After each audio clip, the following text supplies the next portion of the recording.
বাংলাদেশের আন্দোলনের এখন যে অবস্থা, মানে কোনো ঠিক ঠিকানা নাই। কোনো ঠিক ঠিকানা নেই বলতে যেটা হলো ধরেন আপনি এখন শাহবাগ পার হইছেন, আধা ঘন্টা পর ফিরে আসলেন, আসার সময় দেখলেন যে রোড ব্লক।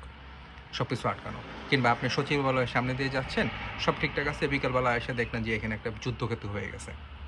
সো এটার জন্য আমাদের যেরকম অসুবিধা হইতেছে, আমাদের সাধারণ মানুষের যেরকম অসুবিধা হইতেছে, পাশাপাশি এটার জন্য অসুবিধা হইতেছে যারা আন্দোলন করতেছে তাদের জন্য। কেন? ধরেন আপনি এক্স একটা আ কমিটি, আপনি আন্দোলন করবেন।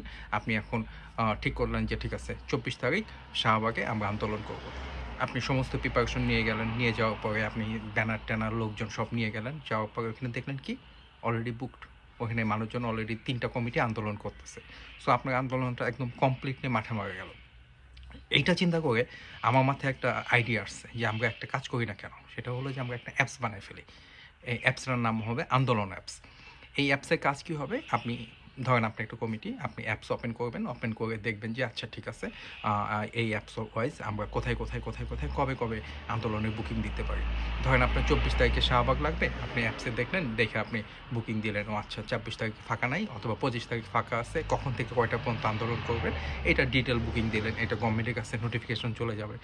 এটার পাশাপাশি এই নোটিফিকেশন আমাদের কাছে চলে আসবে, সাধারণ মানুষের কাছে, যে আমরা ঘুম থেকে উঠে দেখব যে আচ্ছা আজকে ২৪ তারিখ ওইখানে আন্দোলনের বুকিং আছে, সো ওই দিক দিয়ে যাওয়া যাবে না। পাশাপাশি আপনি বুকিংয়ের পাশাপাশি আপনার অন্যান্য ফ্যাসিলিটিসও এনশিওর করতে পারেন।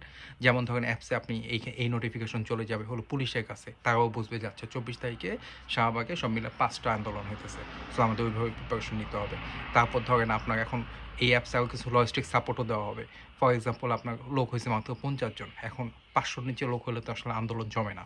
সো আপনার কাছে যদি ভাড়া নেওয়া লোকের দরকার হয়, ওই অ্যাপসে আপনি বুকিং দিলেন, তার লোকজন চলে আসলো। তারপর ধরেন আপনার আন্দোলনের গ্রেড ওয়াইজ গ্রেডিং করতে পারেন যে ঠিক আছে এটা একটা মানে কঠোর আন্দোলন অথবা একটা নর্মাল আন্দোলন অথবা আমরণ অনশন, বিভিন্ন রকম ক্যাটাগরি আছে না, সেই ওয়াইজ আপনি বুকিং দিতে পারেন। আমরা সেই অনুসারে দেখলাম যে আচ্ছা ঠিক আছে আজকে তিতুমিরের সামনের দিক দিয়ে ভুলেও যাওয়া যাবে না, কারণ এখানে কঠোর আন্দোলন চলতেছে। সো আমরা ওই রাস্তাটা অ্যাভয়েড করলাম। কিংবা আমরা দেখলাম যে সচিবালয়ের সামনে আমরণ অনশন হচ্ছে, সো আমরা আমাদের মতো করে ওই রাস্তাটা চলে টলে গেলাম এরকম আর কি। দেখেন আপনারা ভাইয়া যারা উদ্যোক্তা আছেন তারা এরকম একটা কিছু করতে পারেন কিনা, দেশ, জনগণ এবং আন্দোলনকারী সবারই জিনিসটা উপকার হয়। থ্যাংক ইউ ভাই, ভালো থাকবেন।